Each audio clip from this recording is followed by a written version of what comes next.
बिस्मिल्लाहिर्रहमानिर्रहीम। अस्सलाम वालेकुम। आज का जो हमारा टॉपिक है वो ओरल कम्युनिकेशन है। जो ओरल कम्युनिकेशन है ये बहुत अहमियत है।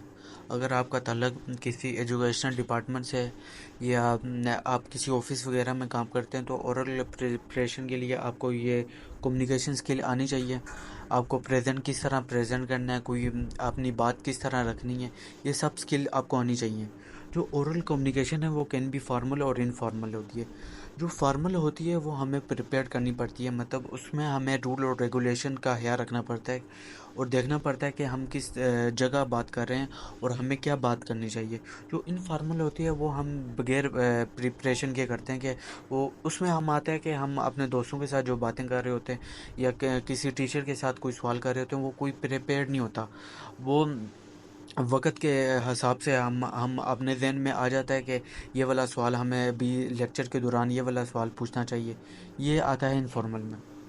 जो ओरल कम्युनिकेशन है वो डिपेंड करता है कि जो आपकी बात है वो एक्सप्लिसिट है या इम्प्लिसिट है। एक्सप्लिसिट का मतलब ये है कि आप टू द पॉइंट किसी को बात समझा रहे हो, और जो इम्प्लिसिट है कि वो आप घुमा फिरा के कोई बात पहुंचा रहे हो। और ये सारा सिचुएशन के लिहाज से होता है कि आप किस जगह पे है। अगर आप किसी जगह प्रेजेंटेशन कर रहे हैं तो उसमें आपको टू द पॉइंट बात करनी चाहिए, इधर उधर की बात नहीं करनी चाहिए, जिससे ऑडियंस को भी समझ आए और वो बोर भी ना हो। तो अगर आप ये समझ लेंगे कि आपको क्या बात करनी है तो वो प्रेजेंटेशन में फिर उसमें आपके लिए मदद होगी और प्रेजेंटेशन भी आप इजीली दे सकते हैं। अगर आप इम्प्लिसिट प्रेजेंटेशन देंगे तो फिर लोगों तक वो बात नहीं पहुंच सकेगी जो आप पहुंचाना चाहते हैं। एक बात ये याद रखनी चाहिए, जो आप प्रेजेंटेशन दे रहे हो वो एक्सप्लिसिट होनी चाहिए, कि टू द पॉइंट बात होनी चाहिए। और इसमें ये होता है कि अगर आप रटा मारोगे तो उसमें ये होगा कि आपको बोलने का खतरा होगा, तो फिर आपकी प्रेजेंटेशन वो सही तरह रहेगी नहीं जिस तरह आप देना चाहते हैं। ये जो रिटन डॉक्यूमेंट में होता है ना, ये इसका मतलब होता है कि आप अगर कुछ चीज़ लिख लेते हैं ना तो वो अनलिमिटेड ऑडियंस तक पहुंच जाएगी। अगर आप कोई नावल वगैरह लिख रहे हैं या अखबार में कोई कॉलम वगैरह लिख रहे हैं तो उसका कोई लिमिटेड नहीं होगी कि वो कहाँ तक जाएगी, आपकी बात कहाँ तक नहीं जाएगी।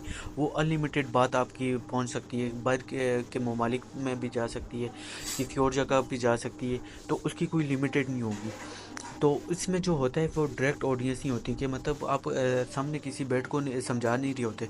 ये जितने भी आप कॉलम वगैरह लिखते हैं या किसी रिटन पेज में लिखते हैं या कंप्यूटर में आज नोट पैड में लिखते हैं, लेकिन ओरल प्रेजेंटेशन में ये सब नहीं होता। उसमें आप वही बात समझा रहे होते हैं, उन्हीं लोगों को बात समझा रहे होते हैं जो आपके सामने होते हैं या हाल में होते हैं किसी जगह में जहाँ पे आप प्रेजेंटेशन दे रहे हैं।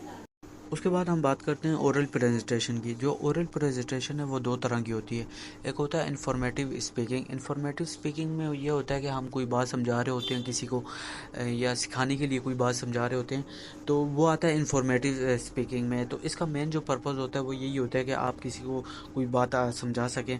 तो इसका मेन मकसद यही है। जैसे आपके टीचर हैं या कोई और भी बंदा हो सकता है जो आपको बात समझा रहा होता है, आपके पेरेंट्स होते हैं, तो उसका मेन मकसद यही होता है कि आपने उनका ज़ाती कोई वो नहीं होती कि फ़ायदा नहीं होता। वो सिर्फ आपको इस वजह से समझा रहे होते हैं कि आपको ये बात समझ आ जाए।